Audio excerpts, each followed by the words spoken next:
বন্ধুরা, আজকে কথা বলবো মেরিকুইন লিকুইড এই ওষুধটা নিয়ে। এই ওষুধটা Vetoquinol India animal health private limited এই কোম্পানি মার্কেটিং করে, ঠিক আছে। আর এই ওষুধটার মধ্যে মেইনলি আছে অ্যানরোফ্লক্সাসিন ওরাল সলিউশন, আর প্রতি ml এর মধ্যে অ্যানরোফ্লক্সাসিন আছে 100 mg।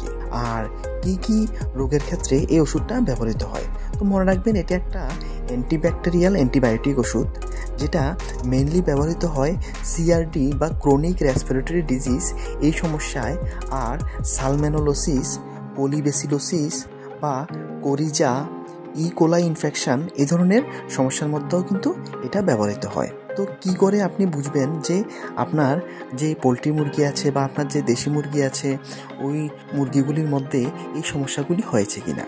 তো লক্ষণগুলি বা সিমটমসগুলি বলার আগে আমি যারা চ্যানেলে নতুন এসেছেন তাদেরকে বলে দিই, এই ধরনের মেডিসিনাল ইনফরমেশানগুলি ফ্রিতে পাওয়ার জন্য চ্যানেলটি কিন্তু অবশ্যই সাবস্ক্রাইব করে রাখবেন, ঠিক আছে বন্ধুরা। তো ফিরে আসি আবার ভিডিওতে। তো বলছিলাম মেরিকুইন লিকুইড নিয়ে, তো যেটা মেইনলি ব্যবহৃত হয় সিআরডি সমস্যাতে। তো সিআরডির লক্ষণগুলি কি? যখন আপনি মুরগির মধ্যে দেখবেন সর্দি হচ্ছে বা কাশি হচ্ছে বা নিঃশ্বাস নেওয়ার সময় একটা সাউন্ড শোনা যাচ্ছে, অথবা মুখ ফুলে গেছে, মাথা নাড়ায় মাঝে মাঝে, বা চোখ বন্ধ করে বসে আছে, বা চোখের থেকে জল পড়ছে বা নাকের থেকে জল পড়ছে, বা শ্বাস নিতে কষ্ট হচ্ছে। তো অনেক সময় এই সমস্যা, এই সিমটমসগুলি সবগুলি দেখা যায়, আবার কখনো কখনো এই সিমটমসগুলি কিছু সিমটমস দেখা যায়। তো ওই ক্ষেত্রে মনে রাখবেন যে এটা সিআরডির প্রবলেম বা ক্রনিক রেসপিরেটরি ডিজিজের সমস্যা। তো ওই ক্ষেত্রে আপনি এই অ্যানরোফ্লক্সাসিন সলিউশন ব্যবহার করতে পারবেন। আর যে সমস্যাগুলি বলেছি, যেমন ইকোলাই ইনফেকশন বা সালমেনোলোসিস বা পলিবেসিলোসিস বা কোরিজা, তো এই ধরনের সমস্যার মধ্যে একটা কমন সিমটমস আছে, সেটা হচ্ছে গিয়ে ডায়রিয়া, ওয়াটারি ডায়রিয়া, মানে জলের মতো পায়খানা হবে, অথবা সাদা পায়খানা বা সবুজ পায়খানা, এই ধরনের সমস্যা দেখবেন। পাশাপাশি শরীরে জ্বর থাকবে, অনেক সময় জ্বর থাকে, অনেক সময় জ্বর থাকে না, কিন্তু ডায়রিয়ার সমস্যাটা কমন থাকে, ডায়রিয়ার সমস্যা থাকবেই। ওই ক্ষেত্রেও কিন্তু আপনি এই অ্যানরোফ্লক্সাসিন সলিউশন বা এই মেরিকুইন ওষুধ ব্যবহার করতে পারবেন। তো যদি আপনি প্রিভেনশন হিসেবে ব্যবহার করেন, তাহলে মনে রাখবেন, প্রিভেনশন বলতে আমি বলে দিই যে যদি এখনও মুরগির সমস্যা হয়নি কিন্তু আপনি অ্যাডভান্স আপনি ব্যবহার করছেন ওষুধ যাতে সমস্যা না হয়, তো ওই ক্ষেত্রে 2.5 mg থেকে 5 mg পার কেজি বডি ওয়েট হিসেবে ব্যবহার করবেন, বা 1 ml ওষুধ আপনি 4 থেকে 6 লিটার জলের মধ্যে, ড্রিঙ্কিং ওয়াটারের মধ্যে ব্যবহার করবেন। মনে রাখবেন, অ্যানরোফ্লক্সাসিন আপনি যখন ড্রিঙ্কিং ওয়াটারের মধ্যে ব্যবহার করবেন তখনই কিন্তু এটা মুরগির মধ্যে অ্যাবজর্পশনটা ভালো হয়।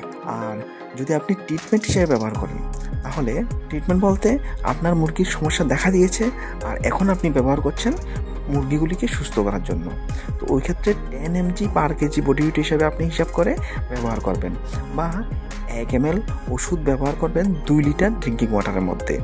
আর এভাবে আপনি ওষুধটা 3 থেকে 5 দিন ব্যবহার করবেন। তো বন্ধুরা, মনে রাখবেন, এটা একটা ভেটেরিনারি ওষুধ, এটা কিন্তু মানুষের জন্য তৈরি করা হয় না, এটা শুধুমাত্র অ্যানিম্যালের ট্রিটমেন্টের জন্যই ব্যবহৃত হয়। আর মনে রাখবেন, এটা অ্যানিম্যাল বা বার্ডসের সমস্যার জন্য ব্যবহৃত হয়, এটা কিন্তু মানুষের ক্ষেত্রে কখনোই ব্যবহার করা যাবে না। আর আরেকটা জিনিস হচ্ছে কি উইথড্রয়াল পিরিয়ড। উইথড্রয়াল পিরিয়ডটা কি? আপনি যখন ওষুধ ব্যবহার করবেন তখন কতদিন আপনি মুরগির ডিম বা মাংস খেতে পারবেন না। তো এক্ষেত্রে মনে রাখবেন যে আপনি 28 দিন পর্যন্ত মুরগির মাংস খেতে পারবেন না বা মুরগির মাংস বিক্রি করতে পারবেন না।